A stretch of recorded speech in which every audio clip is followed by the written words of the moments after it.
Assalamualaikum warahmatullahi wabarakatuh. Bismillah, alhamdulillah, ala nikmatillah, la haula wa la quwata illa billah. Amma ba'du. Qala Allah ta'ala fil kitabil karim, a'udzu billahi minasyaitonir rajim. Al yauma akmaltu lakum dinakum wa atmamtu alaikum nikmati wa raditu lakumul Islam madinah.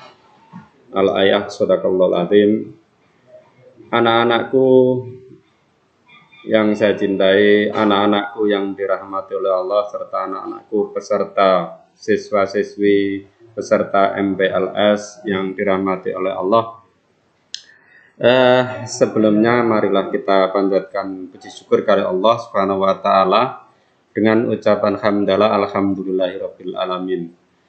Juga sholawat serta salam semoga tetap tercurahkan kepada baginda Nabi Muhammad sallallahu alaihi wasallam. Anak-anakku, siswa-siswi peserta MPLS yang dirahmati oleh Allah, bagaimana kabarnya? Tentu semua dalam keadaan baik, sehat walafiat, yang tentu itu harus kita syukuri. Anak-anakku yang dirahmati oleh Allah peserta MPLS, pada pagi hari ini sedikit saya akan menyampaikan tentang tata krama. Anak-anakku semuanya tentu sudah mengenal tata krama dalam kehidupan sehari-hari. Sudah sering kita dengar itu ya. Bisa dikatakan sebagai aktivitas yang memang harus dilakukan dalam setiap hari gitu ya. Nah, yang pertama yang akan kita bahas adalah pengertiannya dulu. Tata krama itu dari dua kata yang berasal dari tata dan krama. Tata berarti aturan, adat atau norma, sementara krama berarti sopan santun. Sehingga tata krama itu ya aturan sopan santun. Tata krama adalah kebiasaan sopan santun yang disepakati dalam lingkungan pergaulan antara anggota masyarakat di sekitar tempat tinggal. Mana yang lebih baik dan mana yang tidak baik. Sumber-sumber tata krama, anakku, yang pertama adalah agama. Itu adalah sumber tata krama. Karena agama itu memang terutama yang di sini, mohon maaf, selain Islam, di dalam Islam Rasulullah diutus itu untuk menyempurnakan akhlak yang baik. Dalam sebuah hadis Rasulullah menyebutkan dalam sebuah hadis Rasulullah mengatakan, aku tidak diutus kecuali untuk menyempurnakan akhlak yang baik. Gitu. Yang kedua, sumber dari tata krama adalah adat istiadat. Adat istiadat, kebiasaan di masyarakat itu merupakan juga sebagai sumber tata krama. Kemudian aturan pergaulan secara luas di lingkungan dan juga budaya nasional itu adalah sumber-sumber tata krama. Anak-anakku, apa akibatnya jika kita tidak melaksanakan tata krama? Ya tentu banyak hal itu ya yang akan kita dapatkan itu ya. Konsekuensinya ketika kita tidak melaksanakan tata krama. Sebagai contoh misalnya anak-anak yang di jalanan itu ya. Itu kadang-kadang yang tidak melaksanakan tata krama juga akan dimarahi oleh orang-orang yang ada pengguna jalan yang lain. Akibat dari tidak tata krama misalnya akan mengakibatkan yang pertama tidak memiliki rasa percaya diri ketika menghadapi masyarakat dari tingkat manapun gitu ya. Karena ketika tidak tata krama dengan masyarakat, maka masyarakat akan menyebutnya sebagai anak yang tidak punya sopan santun, sehingga akan mengakibatkan tidak memiliki percaya diri. Yang kedua, akibat dari tidak mempunyai tata krama adalah tingkah laku dan ucapannya tidak mempertimbangkan serta mencerminkan perhatian kepada orang lain. Ketika dengan orang lain tidak ada sopan santun, maka ya ucapannya tidak akan baik gitu. Yang ketiga, tidak berlaku sopan, ramah, dan selalu menunjukkan sikap yang tidak mempertimbangkan serta mencerminkan perhatian kepada orang lain. Jadi otomatis kalau tidak, akibat tidak tata krama, ya tidak melakukan sopan dan tidak ramah terhadap orang lain.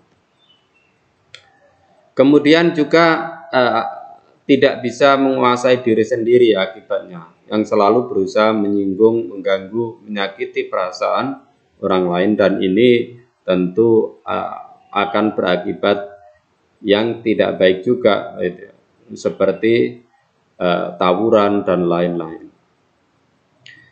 Kemudian akibat dari tidak melaksanakan tata krama selalu mengecewakan, membuat gusar, dan membuat orang marah. Ketika ada anak yang tidak sopan kepada masyarakat sekitar, maka masyarakat bisa menjadi marah karena sikapnya itu. Anak-anakku yang berbahagia, peserta MPLS, selanjutnya adalah sanksi moral. Apa yang akan didapatkan sanksi moral ketika kita tidak melaksanakan tata krama? Ya, yang pasti adalah ketika kita tidak melaksanakan tata krama, sanksi moral adalah yang pertama mendapatkan cercaan dan cemoohan kepada dirinya, kelompoknya, institusinya, atau bahkan orang tuanya. Jadi akibatnya cukup banyak, cukup luar biasa besarnya. Selain dirinya, juga kelompoknya, atau institusinya, atau bahkan orang tuanya. Ketika kamu tidak melaksanakan tata krama, orang akan menganggap siapa dia, itu ya. Oh, si A. Dari anak mana itu ya. Kemudian yang selanjutnya yang akan ditanyakan adalah sekolah di mana, itu institusinya.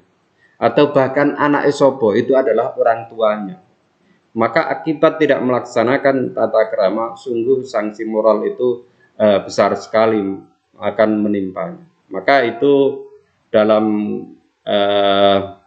kesempatan ini, tentu ini tujuan dari pelaksanaan materi tata krama di MPLS adalah agar anak-anakku setelah menerima materi ini dapat melaksanakan tata krama di lingkungan, juga di tempat-tempat yang ia berada di situ. Anak-anakku yang berbahagia, peserta MPLS, selanjutnya adalah ciri individu yang memiliki tata krama yang baik. Adalah ini cirinya, itu ya. Anak yang memiliki tata krama itu cirinya yang pertama adalah memiliki rasa percaya diri. Dia percaya diri, tidak ada permasalahan, tidak masalah dengan orang lain, karena dia selalu sopan kepada orang, maka dia memiliki rasa percaya diri. Kemudian yang kedua adalah tingkah laku dan ucapannya selalu mempertimbangkan serta mencerminkan perhatian kepada orang lain. Jadi ketika dia bertingkah laku, berucap, itu yang dipikirkan bukan dirinya, gitu ya, tetapi orang lain. Kemudian juga sopan dan juga ramah.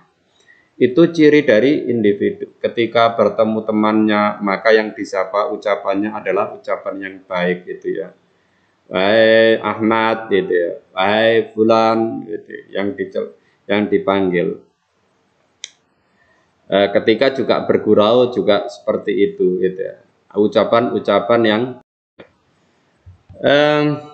anak-anakku, siswa-siswi peserta MTLS yang berbahagia, selanjutnya adalah tata krama di lingkungan sekolah. Ini penting karena kita adalah siswa, kita adalah anggota dari lingkungan sekolah, maka kita harus tahu bagaimana sih tata krama di sekolah itu. Yang pertama adalah bersalaman ketika bertemu atau mengucapkan salam.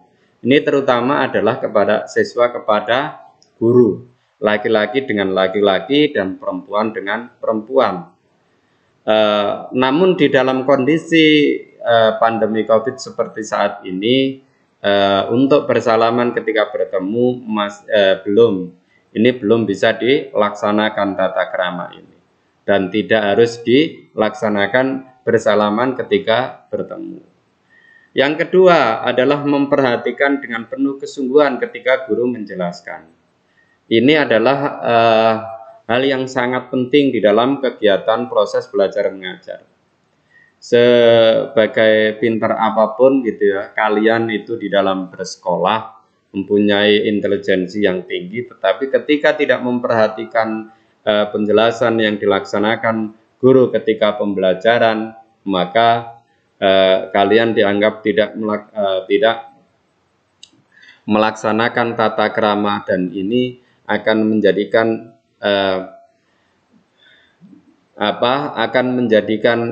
kalian tidak bisa menyerap pelajaran itu. Selain itu juga kalian akan tidak mendapatkan nilai yang baik. Kemudian tata krama di lingkungan sekolah selanjutnya adalah selama belajar itu usahakan jangan sampai bergurau ngobrol dengan teman yang lain ketika seorang guru menjelaskan.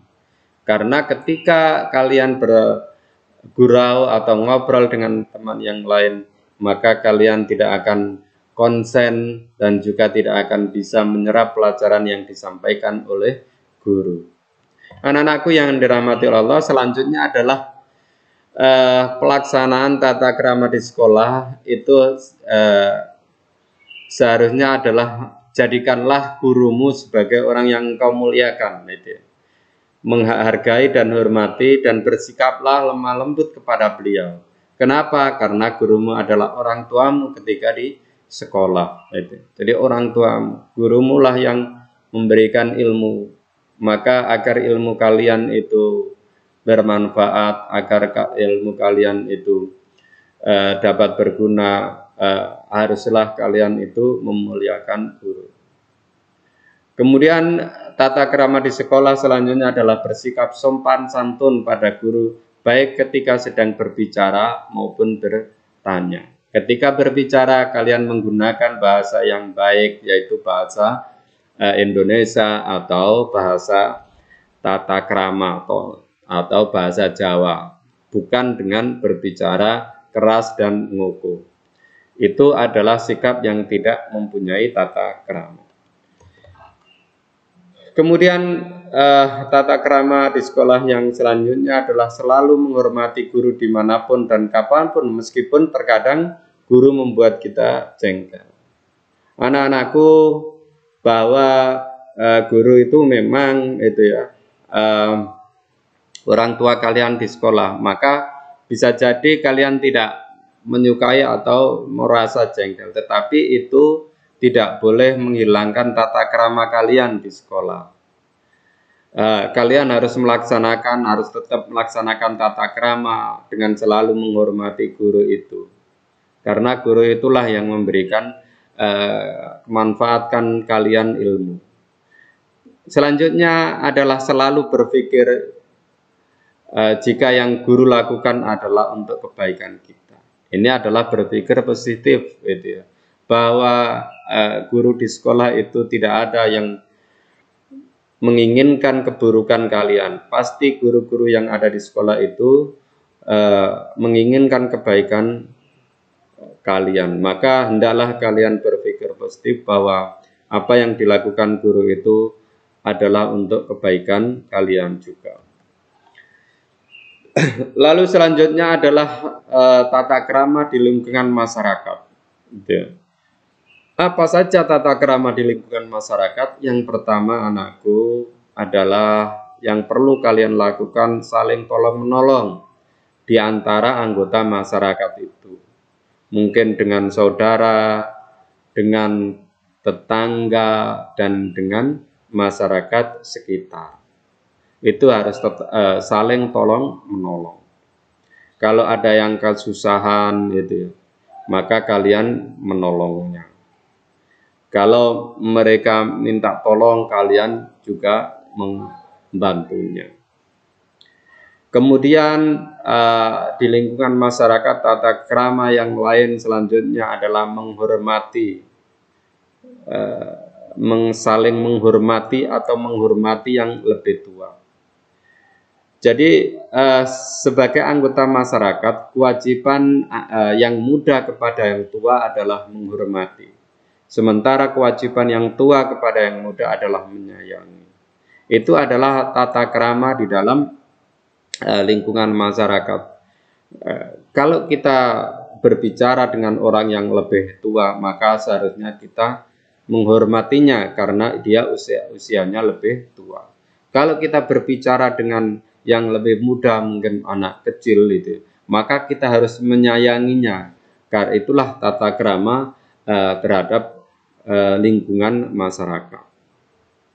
Kemudian yang selanjutnya adalah tata krama di lingkungan masyarakat, yaitu menjalin persaudaraan, bahwa kita antar masyarakat itu adalah satu saudara. Saudara itu jika satu yang kesusahan, maka yang lain bisa membantunya. Kemudian pemurah, maksudnya adalah bersikap pemurah itu memberikan kemurahan tenaga, tangan, dan juga mungkin materi atau yang lain. Jadi ketika ada tetangga kita yang kekurangan, tidak bisa makan, maka kita memberikan bantuan, gitu. Dan juga memberikan sedikit makanan dan lain-lain. Tata krama di lingkungan masyarakat selanjutnya, anakku, yang selanjutnya adalah penyantun. Kita harus mempunyai sifat penyantun, selalu memberikan kemurahan, penyantunan kepada orang-orang di sekitar kita. Orang-orang yang tidak mampu di lingkungan kita mungkin ada, maka kita harus menyantuni mereka, gitu ya. Atas rezeki yang Allah berikan kepada kita, mungkin kita diberikan oleh Allah rezeki itu lebih daripada tetangga kita, gitu ya. Maka kita seharusnya menyantuni mereka, memberikan makanan kalau kita makan, juga memberikan bantuan pertolongan jika mereka membutuhkan. Selanjutnya adalah tata krama di lingkungan sekolah adalah menepati janji. Sesungguhnya janji itu memang di dalam Islam, janji itu adalah hutang. Maka janji itu harus ditepati. Kalau kita tidak menepati janji, maka akan banyak orang yang tidak suka terhadap kita. Maka tata krama di lingkungan masyarakat salah satunya adalah menepati janji. Karena janji itu adalah hutang. Maka janji itu harus ditepati. Ciri dari orang munafik itu adalah 3. Kalau dia berbicara, dia berbohong, gitu ya. Kalau dia berjanji, dia mengingkari. Kalau dia diberikan amanah, dia khianat. Maka jangan jadikan diri kita itu mempunyai ciri sebagai orang-orang yang munafik, gitu ya, yang tidak menepati janji. Anak-anakku peserta MPLS yang berbahagia, selanjutnya tata krama di lingkungan sekolah, di lingkungan masyarakat, maksud saya adalah berkata yang sopan dan adil. Menerima sesuatu selalu dengan tangan kanan. Itu di masyarakat, tidak berkata kotor, kasar.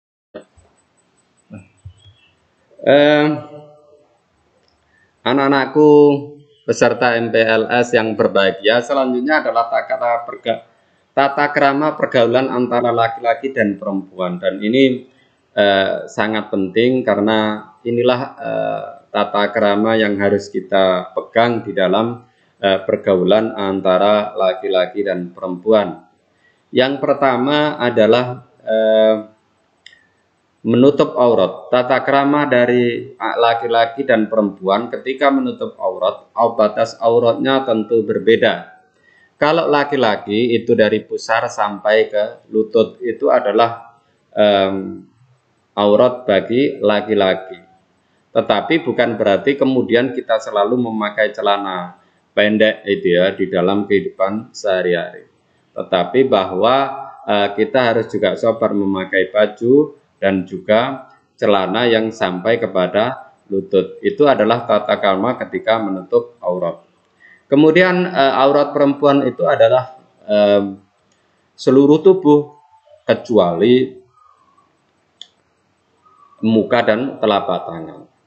Jadi aurat perempuan itu harus tertutup ketika dia keluar rumah. Kalau di dalam rumah yang ada adalah saudara laki-laki dan ayahnya, maka itu tidak apa-apa. Tapi kalau keluar rumah, maka tata krama bagi perempuan adalah dengan menutup auratnya, yaitu seluruh tubuh itu ya, dan kecuali muka dan telapak tangan. Kemudian menjauhi perbuatan zina. Jadi zina itu adalah termasuk perbuatan yang keji yang sangat dilarang oleh Islam dan juga agama yang lain. Maka kita harus menghindari. Jauhilah itu ya pergaulan-pergaulan yang menjerumus kepada mendekati zina itu. Misalnya berdua-duaan laki-laki dengan perempuan itu ya di tempat-tempat yang sepi, itu akan menjerumuskan kita pada perbuatan yang keji, yaitu zina. Hindarilah itu ya di dalam kehidupan sehari-hari. Kemudian tata krama laki-laki dan perempuan adalah laki-laki tidak boleh berdua-duaan dengan perempuan yang bukan mahramnya itu ya. Yang bukan mahramnya. Siapa mahram bagi perempuan itu? Yang pertama adalah ayahnya, kakeknya itu ya, saudara laki-lakinya itu ya. Kemudian pamannya. Itu adalah mahram dari seorang perempuan. Maka selain dari mahram itu, maka tidak boleh berdua-duaan. Kalau dengan mahramnya tentu tidak apa-apa. Yaitu ayahnya, kakeknya itu ya, pamannya dan saudara laki-lakinya. Bisa kakak ataupun adik. Selanjutnya laki-laki tidak boleh bersentuhan dengan perempuan yang bukan muhrim itu ya, tidak boleh saling bersentuhan itu ya, meraba-raba dan lain sebagainya. Itu yang bersentuhan. Anak-anakku peserta MPLS yang berbahagia, mungkin sedikit itu yang bisa saya sampaikan. Semoga materi tata krama ini dapat menjadikan kita bisa melaksanakan tata krama sesuai dengan agama yang kita anut dan bisa bermanfaat bagi kita di dalam kehidupan sehari-hari. Mungkin itu, wahai anakku, dari saya ada salah kata, saya mohon apabila ada salah kata, saya mohon maaf. Akhirul kalam, wassalamualaikum warahmatullahi wabarakatuh.